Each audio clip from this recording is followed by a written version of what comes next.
Okay, we got 90's anime was a warning. This is very concerning to what I know, cause anime is like, how do I say this? Cartoons is like the basic surface, but animes will really like show you like real life subliminal, subliminal messages, whatever. The 90s were a time of change. The computer was becoming our era's defining machine, reshaping homes, institutions, and daily life. Windows just makes your everyday work easier. Between 1995 and Oh 2000, shit. the internet surged from 20 million to 300 million users by the decade's end. At this point, something had happened. The physical world began its retreat, and in came a new world, the digital world. When our world was quietly being enveloped by this new one, media and anime especially began to reflect this change. Again and again, we saw a repeated theme, characters falling into a new digital world. Some of these realms were childlike, others a terrifying dystopia. But that's exactly what we're going to explore, because though these digital worlds differed, they shared a common thread of collective anxiety. And what I've realized is that these anime weren't just shows, they were warnings. Prophecies that had striking accuracy into our world today, in ways that aren't exactly comforting. So today, we're going to revisit three Hey, that's Yu-Gi-Oh! That's my show right there, man. anime from this era to ask one simple question. Just how accurate were they in predicting our future? How did Yu-Gi-Oh! Predict the future? I'm gonna just let the Before the video play. entering of each show's version of the digital world, whether through a portal or some kind of computer system, we see that in one way, our characters already entered this world. You see, before their reality changes for good, each show's depiction of normal life is strikingly similar. We see a world that is firmly on the threshold of a new age. Thematically, in Yu-Gi-Oh! We see Domino City, something that resembles a near-future technology-embroidered metropolis, the Okay. battlefield backdrop of technology companies infighting, vying for control over the masses. But even the soundscape marks the coming of this new age in history. In Serial Experiment Lane, the landscape is a cacophony of typing, electrical hum of telephone wires, the monotony of computer fans. This is the sound of information being processed, and it calls out to Lane, whose face constantly holds an obtuse, vacant expression, Yo, this video is kind of eerie. Like, now that I'm really thinking about it, like, as if caught in a shamanic trance. Not unlike us, she resembles an infant crawling into a new age, guided blindly, not knowing the pen we've been brought into. So too, when our characters are led into the digital world, they aren't escaping to a new realm or alternative reality. They're stepping into a vision of the future, an inevitable unfolding of the world they already inhabit. The digital world is not a separate place, but the full awakening to a system that's quietly swallowing everything. But we've spoken at length about this age without clearly defining what it really is. Well, sociologists call this era we live in the informational society. Not just a society where information is valued, it's one where information is the very fabric of society. Put it this way, since the dawn of time, societies have used information and exogenous systems of knowledge to great effect. Like when the formal system of science we created is used to develop tools, which are used to extract materials from the earth. But now, information itself has become these raw materials. Productivity is based on access to data, software, algorithms, AI digital platforms. Economically, our biggest companies are Google, Meta, Amazon, who don't produce so what I'm getting from this is, anime was trying to lead us into, like the future, I guess, like futuristic stuff. traditional goods. Instead, they process and sell information. Even physical products are marketed and sold using data analysis.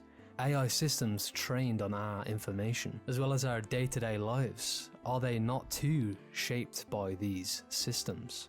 This is the world our heroes live in.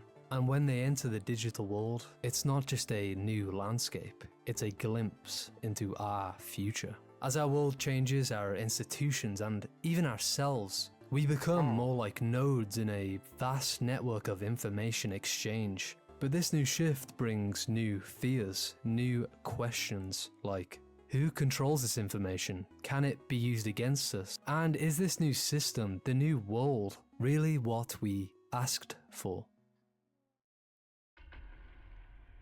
Well, thankfully, our shows not only hinted at some of these questions, but in a way, they answered them. Once landing on the blue wireframe grid that is the digital world, our heroes soon face the forces that control this new dimension. And in doing so, reveal the forces that control our own world. But what do they look like? Well, as you'd expect, in each show there's clear or inferred reference to giant tech conglomerates. But it's Yu-Gi-Oh! Which offers the most strikingly prophetic vision of the future, appearing in 2 of Yu-Gi-Oh! Can we get a round of applause for Yu-Gi-Oh? All my duelists in the... Hey, I got some cards right here now that I'm thinking about it. Like, hey, I keep my deck on me all times, just in case anybody want to throw down and get a duel in. I'm not playing no games at all. Yu-Gi-Oh's virtual world-based arcs are the antagonists known as the Big Five, who are corporate executives for Bro, they were just like some filler villains. But, I mean, I guess. Kyber Corp, a giant tech company. The He's fact that the low-key writers spitting, though. chose to use this epithet for the giant corporations dominating the internet long before the term was applied to today's 5 major tech companies reveals the exact fears of that era: corporate monopolization and control. But no one embodies these fears more than the former head of the Big Five, Gozaburo Kaiba, before his son and our favourite anime antagonist took over and turned Kyber Corp into a gaming company. It was actually a military technology firm, and there's a reason for that. With Gozaburo owning a company that supplies destructive weapons, develops satellites, and even possesses virtual reality technology, it's been made clear that he represents the military-industrial complex. This is the type of tech tyrant whose power goes well beyond the private sector, offering their digital infrastructure to fuse private interests with state power and attain even greater control. The military-industrial complex isn't just about building weapons for the state. Their alliance shapes the very systems that govern our daily lives. And while the military-industrial complex gave birth to the internet, I mean, I already kind of knew this stuff. Like, there would be no reason they put these powerful people on the show if it wasn't happening in real life, you know? People just don't do stuff just to do it now. today's digital overlords are leveraging infrastructure to expand their reach far beyond what we see on screen. As a recent example, take Palantir, a data mining and analytics company born from military intelligence, now powering federal systems. From law enforcement to the IRS, using behavioral models and psychological profiling, using data to flag people, not just for what they've done, but for what they might do. These are the powers that control this new world. And Gozaburo is the face of this new regime, showing up as a giant head in a purple cloud. So cartoonish and over the top it feels straight out of a pantomime. He resembles the Wizard of Oz, a projection of unfathomable control. So extensive it's seen as laughable. Yet here, there's no curtain to draw, no convenient rug to pull away. This is who controls this realm, and the pantomime has become reality. See, even in the more juvenile shows from this period, like Digimon, they show a strong awareness of the shadowy circles who control this new world. Even in the more juvenile shows, What I wanted to, like, double back on, let's see.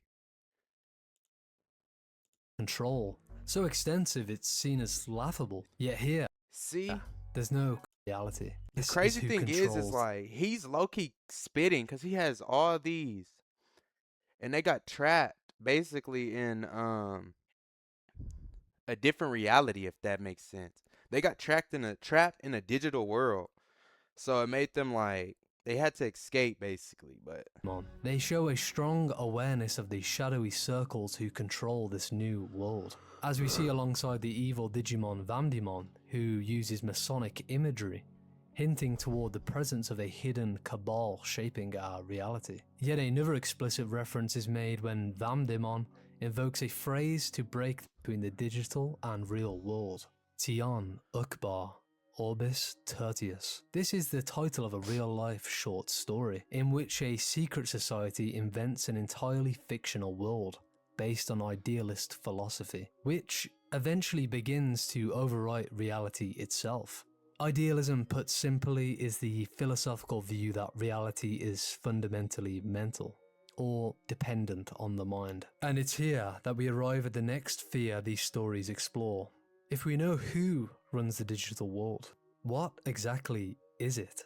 Well, the previous reference that was just made happens to be incredibly insightful in answering this, because the idea of an idealist society directly mirrors the structure of our modern informational society that I mentioned earlier, where reality is increasingly shaped not by the physical, but by data, symbols, and systems of thought. You see, the informational society is one where, like we said, the flow of data and information becomes the DNA and lifeblood of society. This is eerily close to idealism, where reality is based on thought, where ideas are more real and impactful than the physical. So, what these shows seem to be saying is that the informational society we live in may end up rejecting the physical world entirely, evolving, becoming a kind of cybernetic idealism.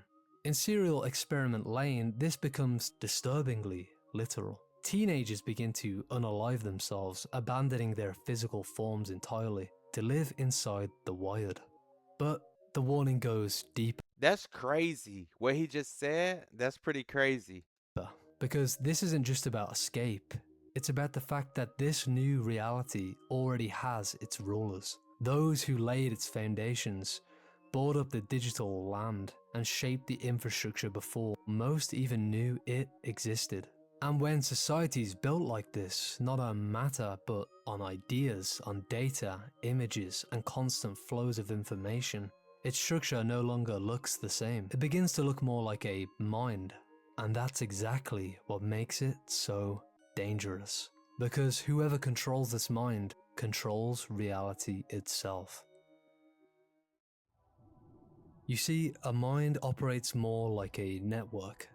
A network is decentralized, made of nodes that are all connected and constantly exchanging. But by consequence of participating in this network, we risk exposure. After all, this network isn't ours. No longer is our security a spatial concept located in certain institutions like a prison or a school, but it now looks more like a mist or atmosphere. Merely living is enough to be surveyed. And this new way of living has even more dreadful implications. It's like some of the stuff he's saying I could understand, and the other stuff it's like, It come on, dude. Like, what are you talking about? Like, It's what is called a panopticon effect. Being in a interconnected system, we are made naked, but those who watch us remain hidden. In fact, this system was long envisioned before the internet even existed. Originally imagined by Jeremy Bentham in his concept of the panopticon prison, due to its psychological effect. And the idea goes like this. A surveyed subject is not just watched, but because they don't know if they're being watched, they begin to monitor themselves. You effectively become your own god within a system that exposes every detail about you. Where you are, what you're thinking, what you search for, who you talk to, and even what you hesitate to click on. This leverage and power is embodied by Gozaburo from Yu-Gi-Oh! After ending his life and entering the digital world, he realizes he no longer needs to escape. The depths of his power here is now infinite. In this idealist state, control is amplified, where the simple use of one's mind can manifest power anywhere, any time. With an omniscient view of reality enabled by advanced technology, certain companies or individuals. I'm grasping what he's saying, so it's just hard to explain. Now I understand why he can't say it clearly. That's crazy. So he basically saying like I can't explain it. I'm sorry. Oh, brother, this guy could almost become godly. It's why Masahiro Ira in Lane wishes to merge the barrier between the digital and physical worlds, so that, as one of its creators, he can appear anywhere and wield godlike power. Though Mm. So he's saying they want things to be so digital, you can create your own reality like you're in a VR game headset or whatever. And that's what they were in Yu-Gi-Oh! In that season 4 or season 3 filler.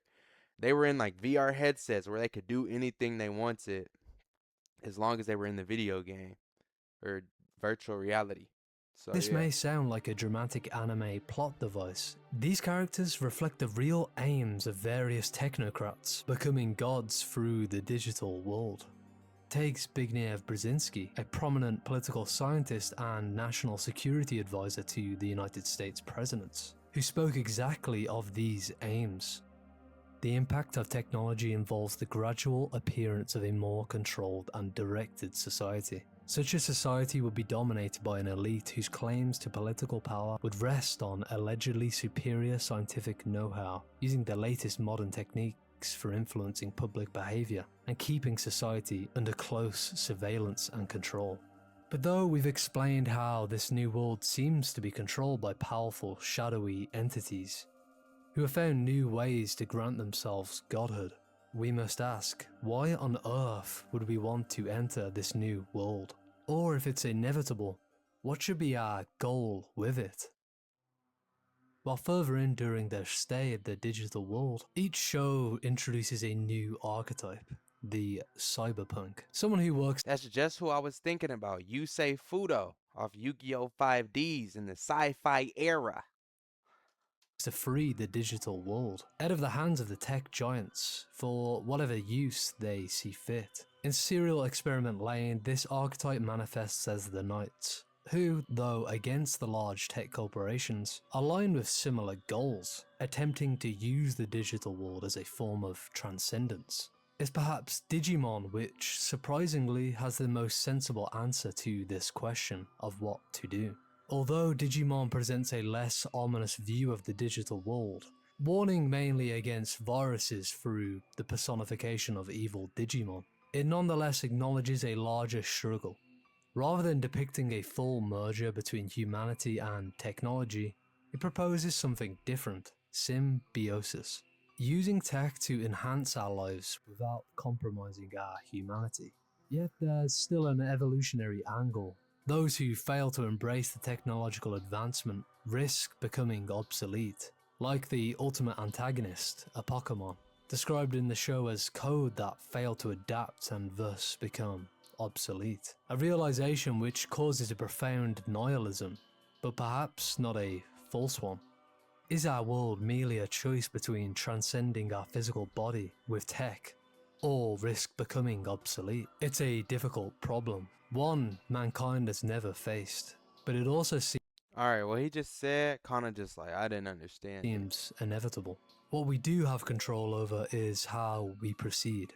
Is the digital world a conduit of transformation? If transcendence presents too many problems, should it perhaps be a tool toward the same ends? Or is this a false question entirely? Is using machines to solve moral problems, or using them as an arc toward a new human ontology, a modern and misguided heresy? I'd love to hear your thoughts on this. That's pretty crazy because I'm just thinking like, dang, people be asking ChatGPT for questions, gaining knowledge and stuff. And honestly, if the virtual world came into physical play, oh my goodness, you know how bad that would be? Just imagine all those GTA mods that you seen when you were a kid in real life. You're cooked if that comes to the real world. Like that's crazy.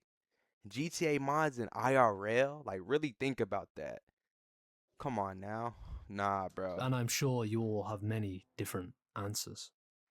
I'd It's also pretty like crazy. to mention Late Night Noodles now has a He went really deep into that. That's an interesting video for real. But anyway, we out. Like, comment, subscribe if you're watching on YouTube.